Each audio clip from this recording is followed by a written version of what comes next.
Welcome back to Core Conversations. Today we're diving into the world of outsourcing to the Philippines, a strategy that's apparently shaking up the startup scene. Is it all it's cracked up to be? From what I've seen, it's definitely generating a lot of buzz. The potential for cost savings and access to a skilled workforce is huge. Cost savings, you say. Let's talk specifics.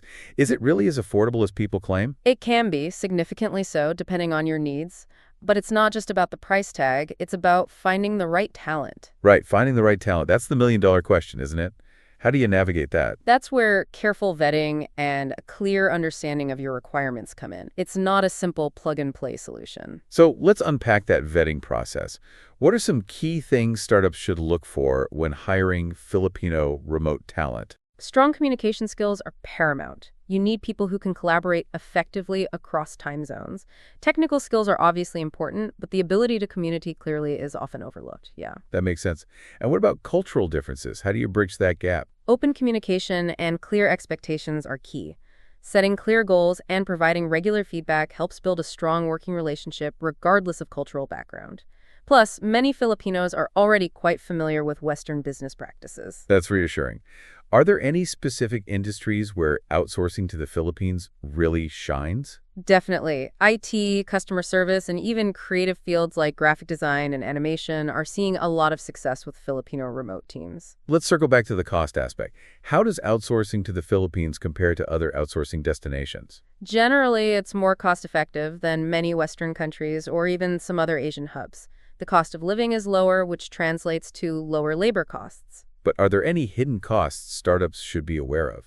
Absolutely. Things like communication costs, time zone differences, and potential training expenses need to be factored in. It's not always a completely straightforward cost reduction. So it's not a magic bullet, but a well-considered strategy.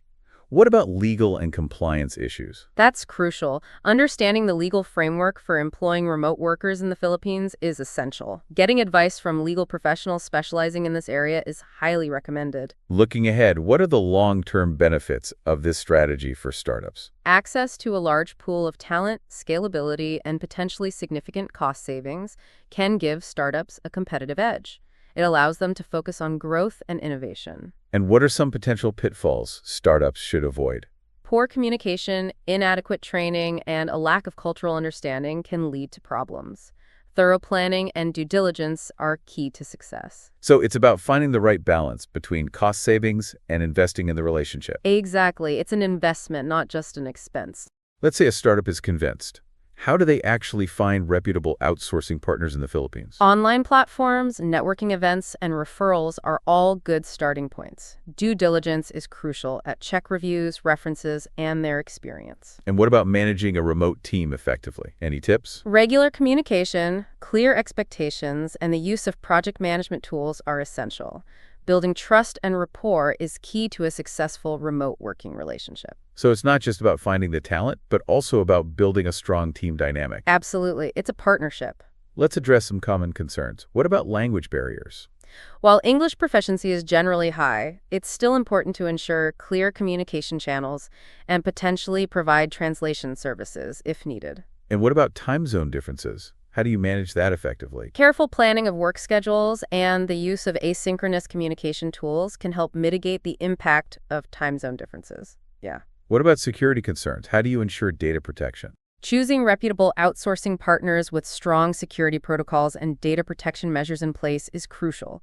Contracts should clearly outline data security responsibilities. Have you seen any particularly successful examples of startups leveraging Filipino talent? Many startups in the tech sector have seen significant growth by outsourcing to the Philippines. It's allowed them to scale quickly and efficiently. Can you share any specific examples without revealing confidential information? I've seen several companies successfully build entire product development teams in the Philippines, resulting in faster time to market and reduced development costs. That's impressive. It sounds like a win-win situation for both startups and Filipino workers. It can be. It's all about finding the right fit and building a strong, collaborative relationship. Looking to the future, what trends do you see shaping the outsourcing landscape in the Philippines? Increased demand for specialized skills, a growing focus on digital transformation, and a continued emphasis on building strong remote team dynamics. And what advice would you give to startups considering this strategy?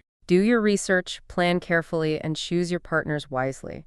It's an investment that can pay off handsomely if done right. So it's not a quick fix, but a strategic long-term play. Precisely. So outsourcing to the Philippines offers significant potential for startups, but it requires careful planning and execution. Absolutely. It's about finding the right talent, building strong relationships, and understanding the nuances of working with a remote team. That was a great discussion. Thanks for sharing your insights. For more information, visit our website at onecoredevit.com. Thanks for listening to Core Conversation.